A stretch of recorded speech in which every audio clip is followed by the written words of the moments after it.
Hello everyone, मैं शगुफ्ता और आज हम पढ़ेंगे हिंदी प्रैक्टिस सेट।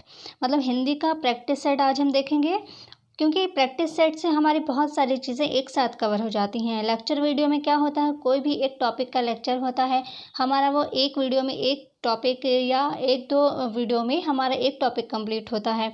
लेकिन ये जो प्रैक्टिस सेट होते हैं, इनमें हमें बहुत सारी चीज़ें एक साथ हमारी कंप्लीट हो जाती हैं, कवर हो जाती हैं, तैयार हो जाती हैं।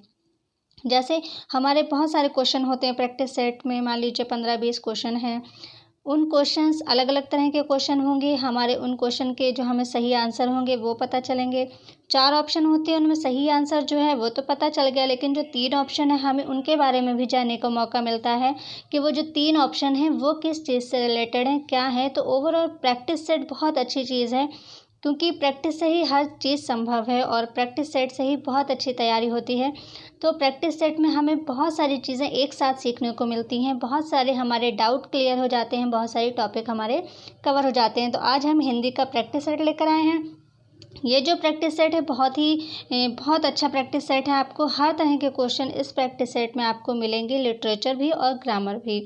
ध्यान रहे कि 69,000 शिक्षक भर्ती में ग्रामर ही सिलेबस में है, लिटरेचर सिलेबस में नहीं है। लेकिन आप पिछले एग्ज़ाम को देखें अगर, तो 3 क्वेश्चन से ज़्यादा क्वेश्चन वहाँ पर लिटरेचर के पूछे गए थे, और जिस पर बहुत ज़्यादा आपत्ति भी हुई थी। तो इन्होंने 3 क्वेश्चन को माना था, जबकि लिटरेचर के 3 क्वेश्चन से ज़्यादा क्वेश्चन पूछे गए थे। इन्होंने केवल 3 क्वेश्चन को माना था, और 3 क्वेश्चन को माना था इन्होंने। जो कॉमन नंबर 3 नंबर दिए हैं, तो वो उसका लाभ बहुत कम लोगों को मिला है, मात्र 1-2% को ही उसका लाभ मिला है। क्यों? क्योंकि जो सुपर टेट देगा वो टेट ऑलरेडी पास होता है, और टेट में ग्रामर और लिटरेचर दोनों आती है। तो जब लिटरेचर पढ़ी हुई एक बच्चे ने, वो टेट का एग्ज़ाम पास करके गया है सुपर टेट में, तो अगर वहाँ पर उसको कोई लिटरेचर के क्वेश्चन मिल जाते हैं तो वो हल कर लेता है। अब यही इनकी नीति थी कि इन्होंने 20 से ज़्यादा क्वेश्चन पर आपत्ति थी, लेकिन इन्होंने जो आउट ऑफ सिलेबस क्वेश्चन थे, यानी जो हिंदी के लिटरेचर में जो क्वेश्चन पूछे गए थे, उनमें से केवल 3 क्वेश्चन को इन्होंने माना है कि हाँ भाई सिलेबस के बाहर के दिए हैं, तो इन्होंने 3 नंबर कॉमन दे दिए। इन्होंने जानबूझकर 3 नंबर कॉमन दिए हिंदी में, लिटरेचर में। क्यों? क्योंकि वो ऑलरेडी सभी के सही थे। आप 20 लोगों से पूछें अगर, तो 20 में से 25 लोगों को उन 3 नंबर का कोई लाभ नहीं मिला है, क्योंकि उनके ऑलरेडी पहले से ही वो तीनों क्वेश्चन आउट ऑफ सिलेबस थे, लेकिन फिर भी आंसर सही थे, क्योंकि वो बच्चा टेट पास करके गया हुआ है और टेट में वो लिटरेचर भी पढ़ चुका है। तो इसलिए आगामी जो एग्ज़ाम्स आने वाले हैं उनमें आप लिटरेचर को भी तैयार करें, क्योंकि कोई भरोसा नहीं है कि एग्ज़ाम्स में आपके सिलेबस में लिटरेचर नहीं है, लेकिन फिर भी लिटरेचर पूछ सकते हैं, और फिर आपत्ति कर लो, कुछ भी कर लो, आंसर की मैटर का होता कुछ नहीं है। इसलिए अपनी तैयारी हर तरह से कंप्लीट रखें। तो इसलिए लिटरेचर को भी पढ़ना है, लेकिन बहुत ज़्यादा हैवी तरीके से लिटरेचर को नहीं पढ़ना है। जो मेन चीज़ें हैं, जो इम्पॉर्टेंट चीज़ें हैं, उनको ही पढ़ेंगे। तो आज के जो प्रैक्टिस सेट है अपने आप में बहुत ही अच्छा प्रैक्टिस सेट है, और बहुत अच्छे क्वेश्चन हैं इसमें। तो बिल्कुल भी एक भी क्वेश्चन आप मिस ना करें, एंड तक वीडियो में ज़रूर बने रहें। और फ्रेंड्स, हमारे चैनल पर नए हैं तो चैनल को सब्सक्राइब ज़रूर कर दीजिए, साथ ही बेल आइकन को प्रेस करके ऑल पर क्लिक ज़रूर कर दीजिए। तो चलिए वीडियो स्टार्ट करते हैं। हमारा जो पहला क्वेश्चन है, पहला है, इनमें से किस बोली का संबंध बिहारी हिंदी से नहीं है। एक एक क्वेश्चन बहुत इंपॉर्टेंट है, कोई क्वेश्चन ऐसा नहीं कह सकते कि ये इम्पॉर्टेंट है, सभी क्वेश्चन बहुत इम्पॉर्टेंट ही हैं इसमें। इनमें से किस बोली का संबंध बिहारी हिंदी से नहीं है, मतलब इनमें 3 ऐसी बोलियां हैं जिनका संबंध बिहारी हिंदी से है, और एक का संबंध बिहारी हिंदी से नहीं है। तो आप भी थोड़ा सा वीडियो को रोककर ट्राई कर सकते हैं आंसर, कि अगर आप आंसर खुद से फाइंड कर लेते हैं तो बहुत अच्छी बात है। तो थोड़ा सा आप भी प्रयास करें। तो कौन सी बोली है जिसका संबंध बिहारी हिंदी से नहीं है? मगही, अवधी, भोजपुरी या मैथिली? किसका संबंध बिहारी हिंदी से नहीं है? तो इसका सही आंसर होगा अवधी। क्यों? देखें आप, पहले तो सही आंसर फाइंड कर लेते हैं, अवधि। ठीक है, इनमें से किस बोली का संबंध बिहारी हिंदी से नहीं है? नहीं को आपको बहुत ध्यान रखना है। अक्सर एग्ज़ाम्स में नहीं वाले जो क्वेश्चन होते हैं उनमें गलती बहुत ज़्यादा हो जाती है। तो आप पहले ही जो नहीं जहाँ पर लिखा है उसको हाईलाइट कर लें पेन से, ताकि आपका ध्यान वहाँ पर रहे कि हमसे नहीं की बात पूछी जा रही है। तो किस बोली का संबंध बिहारी हिंदी से नहीं है? तो अवधी का नहीं है। क्यों? क्योंकि मगही का संबंध बिहारी हिंदी से है, भोजपुरी का भी है और मैथिली का भी है। देखें आप, बिहारी हिंदी, बिहार को पहले अवध कहते थे, ठीक है। बिहार को पहले अवध के नाम से जानते थे, लेकिन इस हिसाब से आप ये ना सोच लें फिर अवधि क्यों नहीं है, तो आप यहाँ पर समझें। आप देखें, बिहारी हिंदी मागधी अपभ्रंश से निकली है। बिहारी हिंदी कौन से अपभ्रंश से निकली अगर पूछा जाए तो ये निकली है मागधी। इस तरह से लिखें, मागधी। ठीक है, मागधी अपभ्रंश से निकली है बिहारी हिंदी। बिहारी हिंदी निकली है मागधी अपभ्रंश से, और इससे 3 बोलियां निकली, मगही यानी ये ए नंबर वाली मगही, और भोजपुरी और मैथिली। ठीक है, 3 निकली हैं, इसको रट लें आप। बिहारी हिंदी से 3 बोलियां निकली हैं, और बिहारी हिंदी मागधी अपभ्रंश से आई है, और बिहारी हिंदी से 3 बोलियां निकली हैं, मगही, भोजपुरी और मैथिली। ठीक है, फिर आ जाएं आप पूर्वी हिंदी, यानी यहाँ पर जो हमने आंसर सही निकाला है अवधि, तो ये बिहारी हिंदी से इसका संबंध नहीं है, अवधि का नहीं है, तो इसका संबंध किससे है?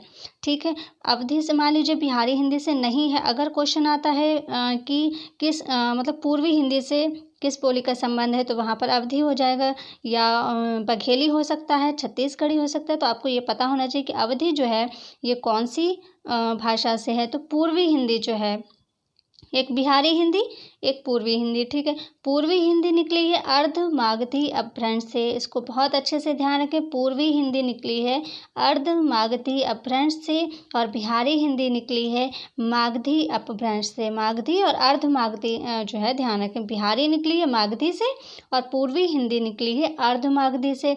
अब पूर्वी हिंदी से भी 3 बोलियां निकली, कौन सी निकली? पहले तो ये अवधि निकली, ठीक है, फिर निकली बघेली, और फिर निकली कौन सी? छत्तीसगढ़ी। ठीक है, तो यहाँ पर आप ध्यान दें कि बिहारी हिंदी मागधी अपभ्रंश से निकली है। बिहार को पहले मगध के नाम से जानते थे, ये भी एक क्वेश्चन आ सकता है कि बिहार को पहले क्या कहते थे, तो बिहार को पहले मगध के नाम से जानते थे। और ठीक है, बिहार से 3 बोलियां निकली हैं जो कि आपको तीनों ऑप्शन में दिख रही हैं, मगही, भोजपुरी और मैथिली। पूर्वी हिंदी से निकली हैं अवधी, बघेली और छत्तीसगढ़ी। बहुत अच्छे से इसको ध्यान रखें, पूर्वी हिंदी से अवधी, बघेली और छत्तीसगढ़ी निकली है। तो यहाँ पर राइट आंसर हमारा अवधि हो गया, इसका संबंध बिहारी हिंदी से नहीं है। ठीक है, आई थिंक समझ में आ गया होगा। यहाँ पर बहुत अच्छे से ध्यान रखें, अपभ्रंश को भी याद रखना है कि बिहारी हिंदी मागधी अपभ्रंश से निकली है, और पूर्वी हिंदी अर्ध मागधी अपभ्रंश से निकली है। और पूर्वी हिंदी से 3 बोलियां, अवधी, बघेली और छत्तीसगढ़ी, और बिहारी से मगही, भोजपुरी और मैथिली। ठीक है, चले नेक्स्ट क्वेश्चन पर चलते हैं। सिंधी भाषा का विकास किस अपभ्रंश से हुआ है? सिंधी जो भाषा है उसका विकास किस अपभ्रंश से हुआ है? पैशाची, मागधी, अर्ध मागधी और ब्राचर।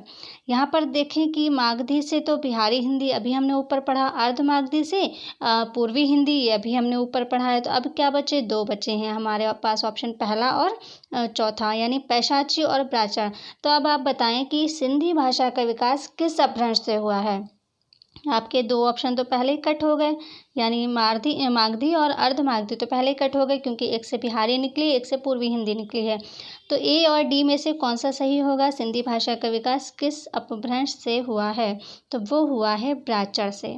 ठीक है, सिंधी भाषा का विकास ब्राचर से हुआ है। और पश्चिमी हिंदी किससे निकली है? शौरसेनी से। यहाँ पर ये भी नोट कर लें आप कि पूर्वी हिंदी निकली अर्ध मागधी से, बिहारी हिंदी निकली मागधी से, और पश्चिमी जो हिंदी है, पश्चिमी हिंदी शौरसेनी अपभ्रंश से निकली है। ठीक है, शौरसेनी अपभ्रंश से निकली है पश्चिमी हिंदी। और यहाँ पर ध्यान दें कि सिंधी भाषा का विकास किस अपभ्रंश से हुआ है? वो ब्राचर अपभ्रंश से हुआ है। अब देखिए, पैशाची जो है इससे किस भाषा का विकास हुआ है? पैशाची से, इससे हुआ है पंजाबी का। नोट कर लें कि पैशाची से पंजाबी भाषा का विकास हुआ है। मागधी जो है इससे बिहारी, जैसे कि अभी आपने पढ़ा है, मागधी से बिहारी, अर्ध मागधी से पूर्वी हिंदी, और ब्राचर से कौन सी? सिंधी या ब्राचर। हाँ देखिए आप, सिंधी यहाँ पर है भी। सिंधी भाषा का विकास किस अपभ्रंश से हुआ है? तो ब्राचर से हुआ है। पैशाची से पंजाबी का हुआ, इससे पैशाची पंजाबी मिलता जुलता है, तो याद रहेगा पैशाची पंजाबी। पैशाची से पंजाबी, मागधी से बिहारी, अर्ध मागधी से पूर्वी हिंदी, और ब्राचर से सिंधी। और लहंदा एक भाषा होती है इस तरह से, लहंदा। ठीक है, लहंदा। तो लहंदा जो है सिंधी और लहंदा ये 2 निकली हैं ब्राचर से। ठीक है, सिंधी ये वाला सिंधी और लहंदा, ये 2 भाषाएं निकली हैं ब्राचड़ से, ठीक है। और पैशाची से पंजाबी, मागधी से बिहारी, अर्धमागधी से पूर्वी हिंदी। इतना क्लियर हो गया। नेक्स्ट देखें,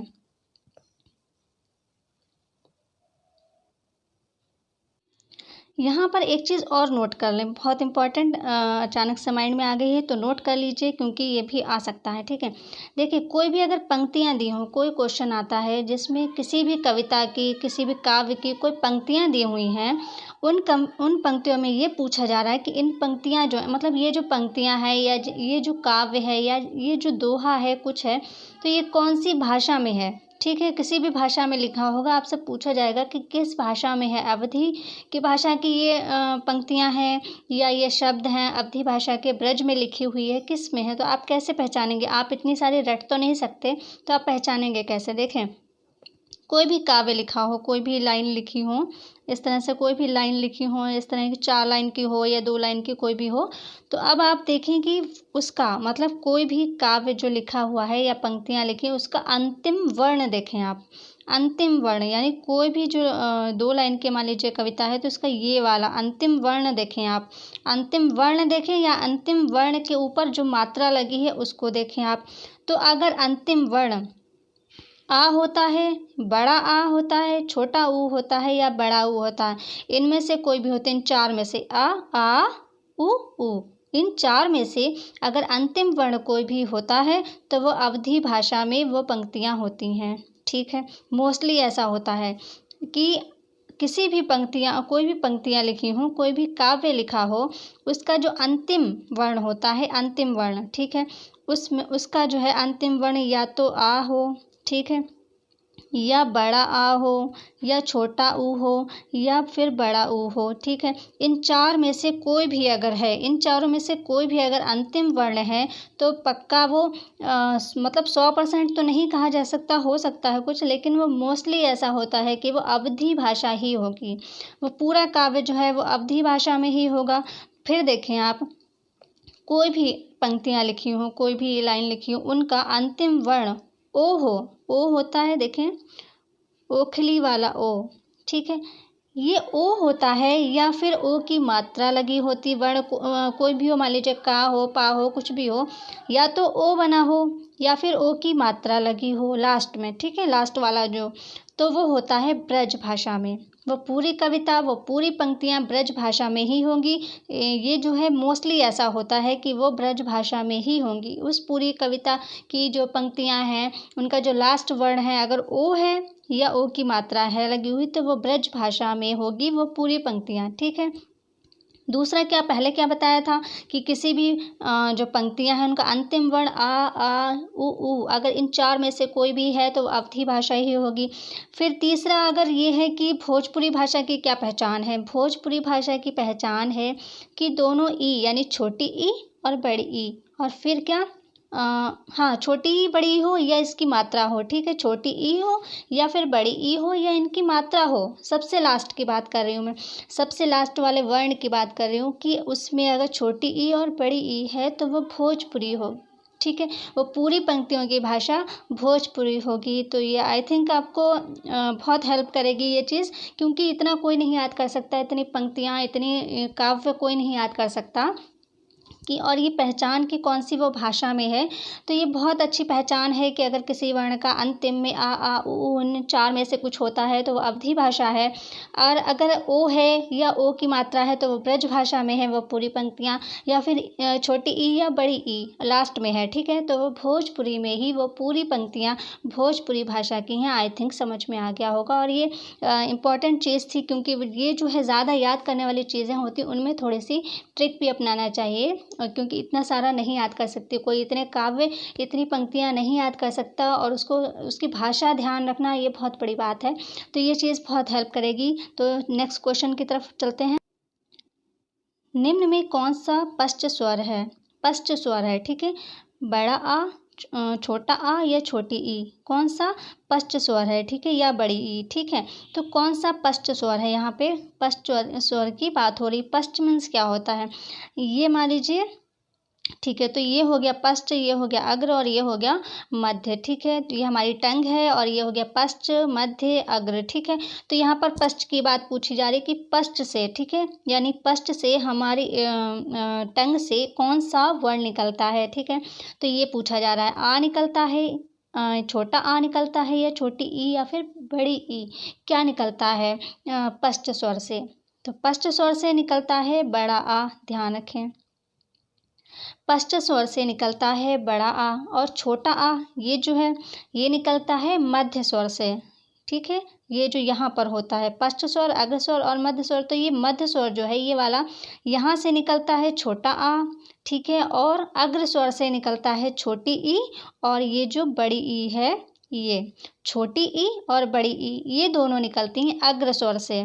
ध्यान रखें, छोटी ई और बड़ी ई निकलती हैं अग्र स्वर हैं, मतलब अग्र स्वर पूछा जाए इनमें से अग्र स्वर कौन से हैं, तो छोटी ई और बड़ी ई दोनों अग्र स्वर हैं और बड़ा आ ये पश्च स्वर है और छोटा आ जो है ये है कौन सा, मध्य स्वर। तो ये ध्यान रखें। और देखें, बड़ा आ ओ ओखली वाला, ठीक है, बड़ा आ आम वाला, ओ ओखली वाला, और छोटा ओ और बड़ा ओ ये चार जो हैं ये पश्च स्वर हैं। यहाँ पर नोट कर लें, बड़ा आ, ठीक है, जो थोड़ा सा दीर्घ कहे जाते हैं ना, जो बड़ा आ और ओ, ठीक है, ओखली वाला ओ, फिर ऊ और बड़ा ऊ, ये चारों हमारे कौन से हैं, पश्च स्वर हैं। ये कौन से स्वर हैं, ये हैं पश्च स्वर। इसको ध्यान रखें, ये सभी पश्च स्वर हैं। आ ओ और ये छोटा ऊ और बड़ा ऊ ये चारों पश्च स्वर हैं। और ये छोटा आ कौन सा हो गया, मध्य स्वर हो गया, और छोटी ई और बड़ी ई जो है ये अग्र स्वर हैं। चलिए नेक्स्ट क्वेश्चन देखते हैं। ये देखिए क्वेश्चन बहुत अच्छा है। उसकी आंख में आंसू आ गए, इस वाक्य में आंसू का वचन निर्धारित कीजिए। सबसे एक चीज़ है कि आप जब क्वेश्चन पढ़ें तो उस क्वेश्चन में जो चीज़ पूछी जा रही है उसको आप पहले ही पेन से हाईलाइट कर लें, ताकि आपका पूरा फोकस उस जो पूछा जा रहा है उस पर रहे, ना कि पूरे क्वेश्चन पर। एग्ज़ाम टाइम में आप अगर क्वेश्चन पूरा बार बार पढ़ेंगे तो समझ में तो आएगा, लेकिन थोड़ा सा कन्फ्यूज़न कहीं ना कहीं हो जाता है। तो आप पहले ही पॉइंट आउट कर लीजिए, क्वेश्चन को पूरा पढ़िए, जो चीज़ हमसे पूछी जा रही है सबसे पहले उसे ही निकाल लीजिए आप। अगर आपने ऐसा कर लिया तो बहुत हेल्प मिलती है। ये भी एक ट्रिक ही होती है कि उसकी आंख में आंसू आ गए, इस वाक्य में आंसू का वचन निर्धारित कीजिए, यानी हमसे आंसू का वचन पूछा जा रहा है कि आंसू एक वचन है, बहुवचन है, द्विवचन है या कोई नहीं है। तो आंसू कौन सा वचन है, आंसू में कौन सा वचन है, एक वचन है, बहुवचन है, द्विवचन है या कोई नहीं है। तो बताइए, बहुत ये इम्पोर्टेंट हो सकता है क्वेश्चन, क्योंकि ये पिछले किसी ना किसी एग्ज़ाम्स में आया है, मुझे याद नहीं आ रहा, किसी न किसी एग्ज़ाम्स में आया, SSS में आया या फिर UPSC में कुछ आया है। तो उसकी आंख में आंसू आ गए, इस वाक्य में आंसू का वचन निर्धारित कीजिए। कौन सा वचन होगा इसमें, इसमें होगा, इसमें सबसे पहले हम आपको ट्रिक बताते हैं तो आप खुद समझ जाएंगे कि इसमें कौन सा वचन होगा। ट्रिक नहीं है, बस याद कर लीजिए ये।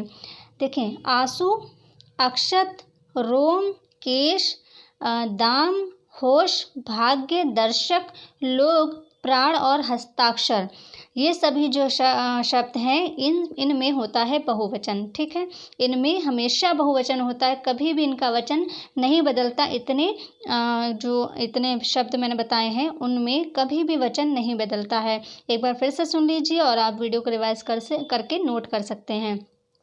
आंसू, अक्षत, रोम, केश, दाम, होश, भाग्य, दर्शक, लोग, प्राण और हस्ताक्षर, इन सभी में हमेशा बहुवचन ही रहता है, कोई वचन नहीं बदलता इनका कभी भी, ये हमेशा बहुवचन में ही प्रयोग होते हैं। तो अभी हमने जो शब्द बताए हैं उनमें आंसू भी आया, पहला ही उसमें आंसू था, तो यहाँ पर आंसू का वचन ही तो पूछा जा रहा है।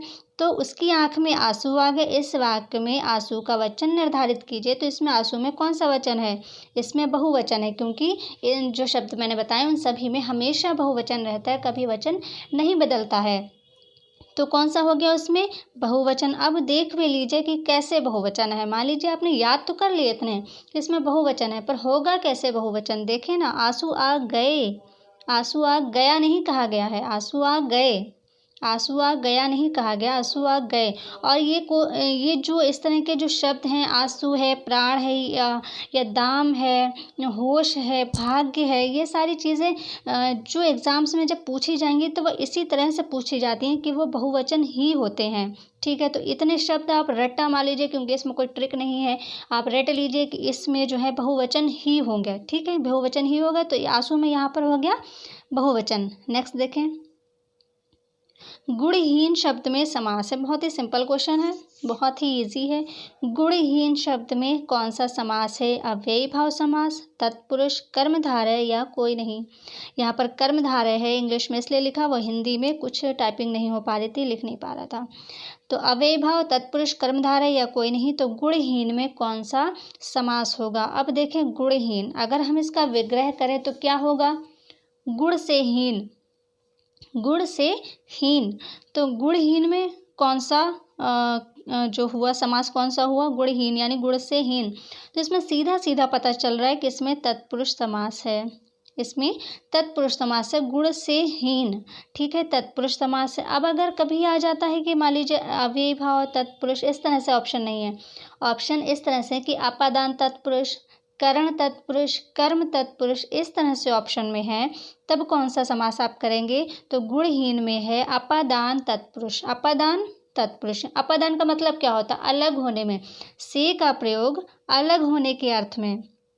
अपादान का यही तो मतलब होता है कि से का प्रयोग अलग होने के अर्थ में अगर है तो वहाँ पर अपादान कारक होता है। तो गुणहीन यानी गुण से हीन, कोई व्यक्ति है गुण से हीन है, यानी गुण से बिल्कुल अलग है, हीन है, अलग है गुण से, मतलब गुण से अलग है, गुण से हीन। तो जहाँ पर अलग होने का बोध हो और से का प्रयोग हो तो वहाँ पर होता है अपादान तत्पुरुष। ठीक है, तो गुण से हीन, इस तरह का कोई भी आपके सामने आ जाता है समास, धनहीन, धन से हीन। ठीक है, तो कोई भी आपके सामने ऐसा आता है जिसका विग्रह करने पर बीच में से आता है और वहाँ पर बोध हो रहा है अलग होने का, तो वहाँ पर होगा कौन सा? अपादान तत्पुरुष समास।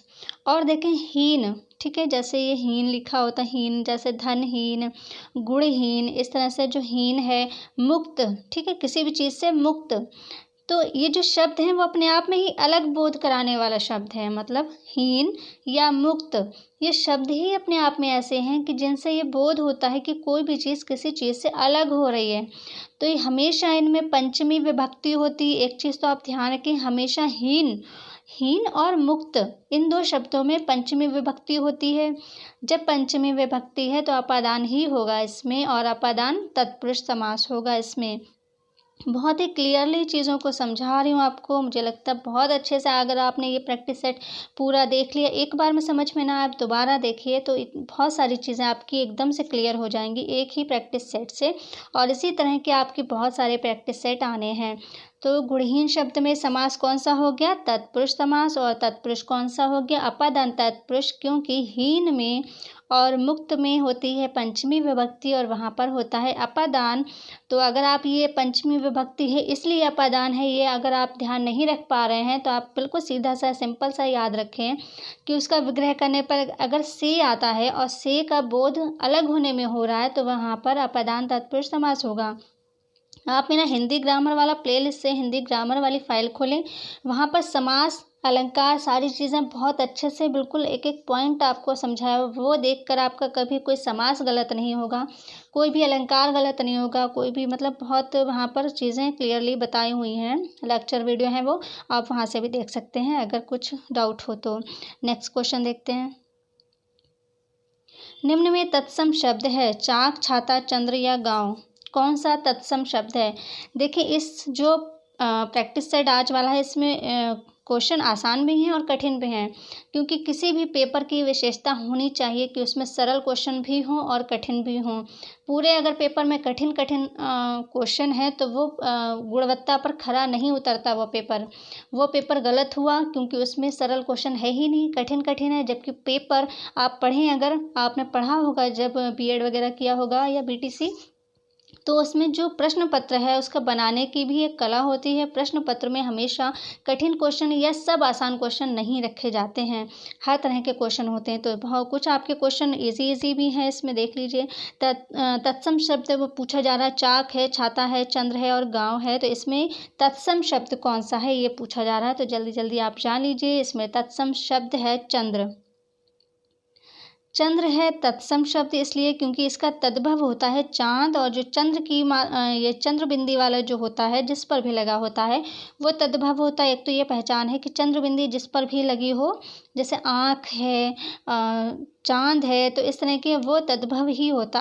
आप जो है तत्सम तद्भव वाला वीडियो भी अपलोड है चैनल पर, वहाँ से देखें। अगर तत्सम तद्भव में कोई दिक्कत होती है तो वहाँ जाकर देखें। तत्सम तद्भव आपका बिल्कुल, क्योंकि तत्सम तद्भव में बहुत लोगों को थोड़े से दिक्कत होती है, तो वहाँ वीडियो देखें आप। तत्सम तद्भव आपका एकदम क्लियर हो जाएगा। चाक का जो है ये पहले ही तद्भव है क्योंकि इसका तत्सम होता है चक्र, छाते का छत्रक, इस तरह गाँव का होता है ग्राम, ठीक है। तो ये तो वैसे ही गाँव जो है बिंदी लगी हुई है तो इसका मतलब तद्भव है, चंद्र बिंदी हो या काली बिंदी हो अंक की, ठीक है। तो ये होते हैं तद्भव, और तत्सम होते हैं जो रियल या जो संस्कृत से वैसे ही आ जाते हैं, वो होते हैं तत्सम। तो यहाँ पर चंद्र सही आंसर होगा क्योंकि इसका तद्भव होता है चांद। नेक्स्ट देखें, निम्न में कौन शब्द पुल्लिंग है। पीडीएफ में कुछ टेक्निकल प्रॉब्लम हो गई, इसके ऑप्शन नीचे चलेगा। देखिए यहाँ पे निम्न में कौन शब्द पुल्लिंग है। कौन शब्द पुल्लिंग है। अक्ल, धुन, नदी या समुद्र। तो कौन सा शब्द पुल्लिंग है यहाँ पर ये पूछा जा रहा है। पुल्लिंग और स्त्रीलिंग दो होते हैं, पुल्लिंग स्त्रीलिंग। कौन सा शब्द जो है वो पुल्लिंग है, यहाँ पर पुल्लिंग पूछा जा रहा है। तो अक्ल देखें आप, और धुन देखें, नदी देखें, समुद्र देखें, कौन सा पुल्लिंग हुआ। इसकी सबसे अच्छी जो है पहचान, इसमें विशेषण लगा दीजिए आप, ठीक है। विशेषण लगा दीजिए आप, यानी एडजेक्टिव लगा दीजिए, आपको पता चल जाएगा कि कोई भी जो शब्द है वो स्त्रीलिंग है या पुल्लिंग है, ठीक है। अब आप देखें सबसे ऊपर क्या था, देखें आप यहाँ पर क्या है, अक्ल। अब आप इसमें एडजेक्टिव लगाएं अक्ल में। अक्ल बड़ी, अक्ल छोटी, यही कहा जाता है ना, अक्ल बड़ी या भैंस, ठीक है। तो अक्ल बड़ी, अक्ल बड़ा नहीं कहेंगे हम, अक्ल बड़ी कहते हैं ना। तो जब बड़ी कह रहे हैं तो बड़ी किस चीज़ का बोध है, स्त्रीलिंग का बोध करा रहा है। बड़ी, बड़ी जो है वो स्त्रीलिंग का बोध करा रहा है, बड़ा पुल्लिंग का बोध कराता है, बड़ी स्त्रीलिंग का बोध करा रहा है, यानी अक्ल पहला जो ऑप्शन है हमारा ऊपर अक्ल।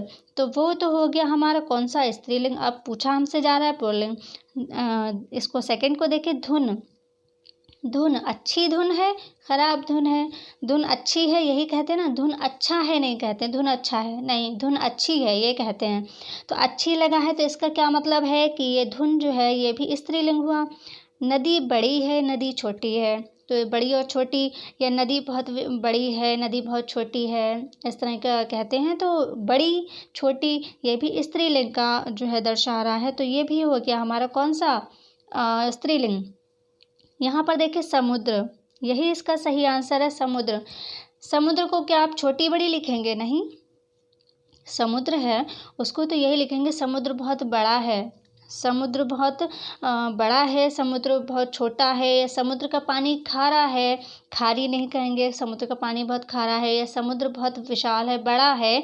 तो यहाँ पर जब समुद्र बड़ा है या छोटा है, छोटा में भी पुल्लिंग साबित हो रहा है वो, और बड़ा में भी, तो छोटी बड़ी तो नहीं आ सकता यहाँ पर। तो हमारा राइट आंसर कौन सा होगा, समुद्र, क्योंकि समुद्र जो है पुल्लिंग शब्द है, क्योंकि समुद्र के साथ अगर हम एडजेक्टिव लगाते हैं तो ये पता चलता है कि समुद्र जो है ये पुल्लिंग है। तो हमारा राइट आंसर हो गया समुद्र। और कोई भी शब्द हो उसमें पुल्लिंग और स्त्रीलिंग पहचानने का यही एक तरीका है कि उसमें या तो क्रिया लगा दें, या तो उसमें एडजेक्टिव लगा दें, और सबसे ज़्यादा एडजेक्टिव से ही फाइंड होते हैं। मतलब क्रिया से भी कुछ चीज़ें अगर एडजेक्टिव लगाने से नहीं क्लियर हो रही तो उसमें क्रिया लगा दें।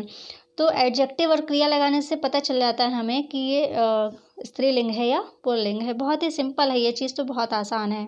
नेक्स्ट देखें, निम्न में कौन अवधी भाषा का कवि नहीं है।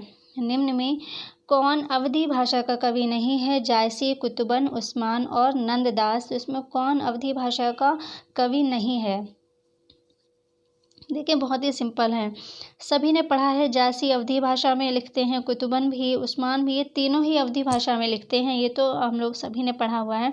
इसका मतलब इसका सही आंसर है नंददास। ठीक है, नंददास जो है ये सही आंसर है। निम्न में से कौन अवधी भाषा के कवि नहीं है? नहीं का पूछा जा रहा है, तो नंददास जो है ये अवधी भाषा के कवि नहीं हैं, ये हैं ब्रज भाषा के।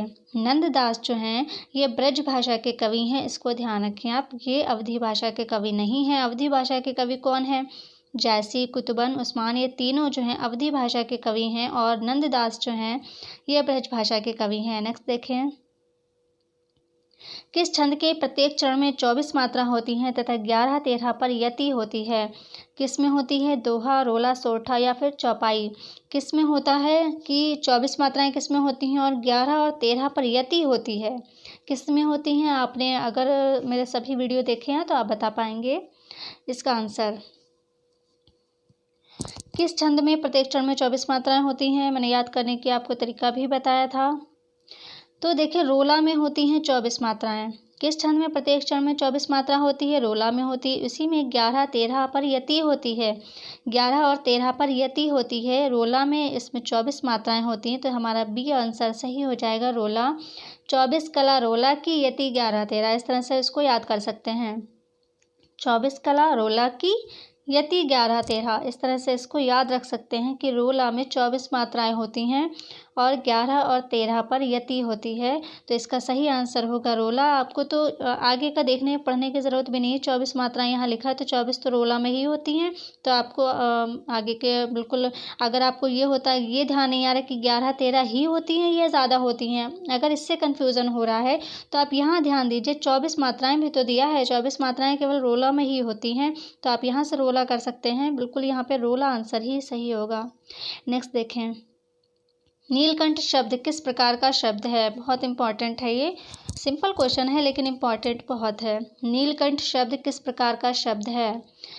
रूढ़, यौगिक या फिर योग रूढ़, कौन सा इसमें होगा? नीलकंठ शब्द किस प्रकार का शब्द है? रूढ़ है, यौगिक है या फिर योग रूढ़ है? तो नीलकंठ जो है ये योग रूढ़ है। ठीक है, कैसे इसको पहचानेंगे हम कि नीलकंठ योग रूढ़ ही है? कैसे? अगर किसी भी देवी देवता का पर्यायवाची आए तो उसमें योग रूढ़ ही होता है। बहुत ही सिंपल है। नीलकंठ किसका पर्यायवाची है? शिव जी का है, तो नीलकंठ जो है किसी भी देवी देवता का अगर कोई पर्यायवाची शब्द आता है, यहाँ पर पूछा जाए कोई भी क्वेश्चन में, किसी भी क्वेश्चन में किसी देवी देवता का पर्यायवाचिक है दिया हुआ, तो वहाँ पे योग रूढ़ होता है। ये ध्यान रखें आप, योग रूढ़ ही होता है वहाँ पर। और अगर वहाँ पे समास पूछा जा रहा है तो बहुव्रीहि समास होता है। ये भी आप जान लें कि अगर किसी देवी देवता के बारे में पूछा जा रहा है या पर्यायवाचक दिया है और वहाँ पे समास पूछा जा रहा है तो वहाँ पे हमेशा बहुव्रीहि समास ही होता है। लेकिन उसके साथ में शर्त है, उसके साथ में शर्त ये है कि उस नाम का कोई और नहीं होना चाहिए। अगर आपसे नीलकंठ में समास पूछा जाए तो बहुत बच्चे बहुव्रीहि समास करके आते हैं, जबकि बहुव्रीहि समास उसमें नहीं होगा। नीलकंठ सब कहेंगे कि शिव जी का है तो बहुव्रीहि समास होगा, क्योंकि इससे एक नया शब्द निकल रहा है। लेकिन आप यहाँ पर ध्यान दें कि नीलकंठ नाम का पक्षी भी होता है। बहुव्रीहि होने के लिए ये शर्त है कि उस नाम का कोई और चीज़ वर्ड में नहीं होनी चाहिए, ये एक शर्त है। आप मेरा समास वाला वीडियो देखें, सारे आपके डाउट क्लियर हो जाएंगे। तो यहाँ पर देखें नीलकंठ शब्द में किस प्रकार का शब्द है? नीलकंठ योग रूढ़ है, और योग रूढ़ जो है किसी भी देवी देवता का पर्यायवाचक अगर किसी भी क्वेश्चन में दिया है तो वो योग रूढ़ ही होता है, इसको आप ध्यान रखें। नेक्स्ट क्वेश्चन, कुरु कुरु स्वाहा उपन्यास के लेखक कौन है? धर्मवीर भारती, राही मासूम, मनोहर श्याम जोशी या कोई नहीं? इसका सही आंसर बताइए। कुरु कुरु स्वाहा उपन्यास के लेखक कौन है? लगभग सभी ने पढ़ा होगा कुरु कुरु स्वाहा। इसके जो लेखक हैं कुरु कुरु स्वाहा, जो उपन्यास है, ये भी आप ध्यान रखें कि ये है क्या, उपन्यास है। कभी ये भी पूछा जा सकता है कि इनमें से ये जो है उपन्यास है, कहानी है, यात्रा व्रत है, क्या है? तो ये उपन्यास है कुरु कुरु स्वाहा, और इसके जो आंसर होगा सही मनोहर श्याम जोशी, यही इसके लेखक हैं कुरु कुरु स्वाहा के। ठीक है, धर्मवीर भारती किसके हैं? इनकी कौन सा है सबसे ज़्यादा फेमस? गुनाहों का देवता। और ये जो राही मासूम है इन्होंने लिखा है आधा गांव। आधा गांव नाम का जो है इनका एक उपन्यास है जो कि भारत विभाजन पर लिखा गया है, आधा गांव। और मनोहर श्याम जोशी का तो ये हो गया कुरु कुरु स्वाहा। इसके अलावा भी बहुत सारी रचनाएं हैं, कभी रचनाओं वाला वीडियो आएगा आपका तो उसमें आप पढ़ेंगे। धर्मवीर भारती की भी बहुत सारी रचनाएं फेमस हैं, गुनाहों का देवता है और भी बहुत हैं। तो चलिए नेक्स्ट देखते हैं। इसका सही आंसर है मनोहर श्याम जोशी, कुरु कुरु स्वाहा का मनोहर श्याम जोशी सही आंसर। नेक्स्ट देखें, शिवा बावनी की रचनाकार कौन है? शिवा बावनी के रचनाकार जसवंत सिंह, केशवदास, भूषण या फिर पद्माकर। शिवा बावनी के रचनाकार कौन है? शिवा बावनी के रचनाकार हैं भूषण। ठीक है, ये सी ऑप्शन सही हो जाएगा, भूषण। कैसे? आपने अगर रचनाएं याद करें तो आपको पता होगा शिवा बावनी और शिवराज भूषण, ये जो है रचनाएं भूषण की हैं। ठीक है, जसवंत सिंह की है भाषा भूषण। ठीक है, जसवंत सिंह की है रचना भाषा भूषण। केशवदास जो हैं, इनकी केशवदास की है रामचंद्रिका। और क्या है, रसिक प्रिया है, कवि प्रिया है, ये हैं केशवदास की। और भूषण की कौन सी है? शिवा बावनी है। शिवराज भूषण है, ये है भूषण की। और पद्माकर की है पद्माधरण। ठीक है, पद्माकर की है पद्माधरण। तो ये क्लियर हो गया आपका। शिवा बावनी जो है ये भूषण ने लिखी है, शिवा बावनी। ठीक है, नेक्स्ट, तार सप्तक का प्रकाशन किस वर्ष हुआ? 1930, 1940, 1935, 1943। तार सप्तक का प्रकाशन किस वर्ष हुआ? यहाँ पर आप ध्यान दें कि तार सप्तक, ओनली तार सप्तक लिखा है, इसका मतलब यहाँ पर पहले तार सप्तक की बात पूछी जा रही है। अगर यहाँ पर दूसरे, तीसरे, चौथे या सातवें की पूछी जा रही होती, चौथे की पूछी जा रही होती, चार ही तार सप्तक हैं, तो चार सप्तक हैं और उनमें से अगर तीसरा, चौथे ये दूसरे की बात होती तो यहाँ पर लिखा होता दूसरे तार सप्तक का प्रकाशन किस वर्ष हुआ या चौथे का किस वर्ष हुआ। और यहाँ पर कुछ नहीं लिखा है, इसका मतलब यहाँ पर पहले तार सप्तक की बात हो रही है। तार सप्तक का प्रकाशन किस वर्ष हुआ? यहाँ पर पहले तार सप्तक की बात हो रही है और पहला तार सप्तक 1943 में प्रकाशित हुआ, यानी डी ऑप्शन सही हो जाएगा। यहाँ पर तार सप्तक जो है, पहले तार सप्तक की बात हो रही है और इसका प्रकाशन हुआ है 1943 में। देखिए, पहला तार सप्तक 1943 में आया, दूसरा तार सप्तक आया 1951 में, फिर तीसरा तार सप्तक 1959 में आया, यानी 59 में आया। और चौथा जो तार सप्तक है वो आया 1989 में, यानी 79। ठीक है, 1989, 79। तो यहाँ पर पहला तार सप्तक 1943, दूसरा 1951 और तीसरा 1959 और चौथा जो है 1979। ठीक है, 79 में आया, 79 में। तो तार सप्तक का प्रकाशन किस वर्ष हुआ? पहले का पूछा जा रहा तो 1943 में। ठीक है, नेक्स्ट, निम्न में संज्ञा विशेषण जोड़ी में कौन सा सही नहीं है? सबसे पहले तो उसे फाइंड कर लें जो हमसे पूछा जा रहा है कि कौन सा जो है नहीं है। ठीक है, नहीं पूछा जा रहा तो नहीं को। विष का विषैला, पिता का पैतृक, आदि का आदिम और यहाँ पर देखें प्रांत का प्रांतिक। ठीक है, तो इनमें से कौन सा जो जोड़ी है वो विशेषण सही विशेषण नहीं है, सही संज्ञा विशेषण नहीं है। तो विष का विषैला होता है, विष क्या है? विष है संज्ञा और इसका विशेषण क्या बनेगा? विषैला। पिता का पैतृक बनेगा, आदि का आदिम बनेगा। लेकिन यहाँ पर जो प्रांत दिया है, प्रांत का प्रांतिक नहीं होगा। इसका मतलब यहाँ पर हमसे क्वेश्चन में नहीं पूछा जा रहा था कि कौन सा संज्ञा विशेषण सही नहीं है, सही नहीं है पूछा जा रहा था। तो हमारा आंसर हो जाएगा प्रांत और प्रांतिक। ये सही नहीं है क्योंकि प्रांत से प्रांतिक नहीं बनेगा, प्रांतिक नहीं बनेगा, प्रांत से बनेगा प्रांतीय। प्रांतीय तो बनेगा, प्रांत से प्रांतीय बनता है, ना कि प्रांतिक। तो हमारा डी ऑप्शन सही हो जाएगा कि कौन सा संज्ञा और विशेषण की जोड़ी सही नहीं है। तो ये सही नहीं है क्योंकि प्रांत का प्रांतिक नहीं होता है, प्रांत का प्रांतीय होता है। और बाकी ऊपर वाले देखें आप सही हैं, विष का विषैला, पिता का पैतृक, आदि का आदिम, ये सही है सभी। और प्रांत का प्रांतिक नहीं है, इसका मतलब सही आंसर ये है क्योंकि प्रांत का प्रांतिक नहीं होता, प्रांतीय होता है। तो आज के वीडियो में इतने ही क्वेश्चन हैं और सभी बहुत ज़्यादा इम्पोर्टेंट क्वेश्चन है। बहुत मतलब सभी क्वेश्चन आपको बहुत अच्छे से समझना है और जो चीज़ें हमने मतलब क्वेश्चन का तो आपने आंसर अच्छे से समझा, ठीक है। उसके अलावा जो 3 ऑप्शन आपके और दिए थे उनके बारे में जो बताया उसको बहुत अच्छे से आप देखो, नोट करें। क्यों? क्योंकि हो सकता है आपके ये क्वेश्चन ना पूछ कर आपका कोई दूसरा क्वेश्चन पूछ लें। जो आपके 3 ऑप्शन और दिए हैं मैंने, उनमें से कोई क्वेश्चन भी आ सकता है। तो सभी चीज़ें आप अच्छे से तैयार करें। और वीडियो कैसा लगा? बहुत मेहनत से बना था वीडियो, तो लाइक ज़रूर कर दीजिएगा। मिलते हैं अगले वीडियो में, तब तक के लिए take care and bye bye.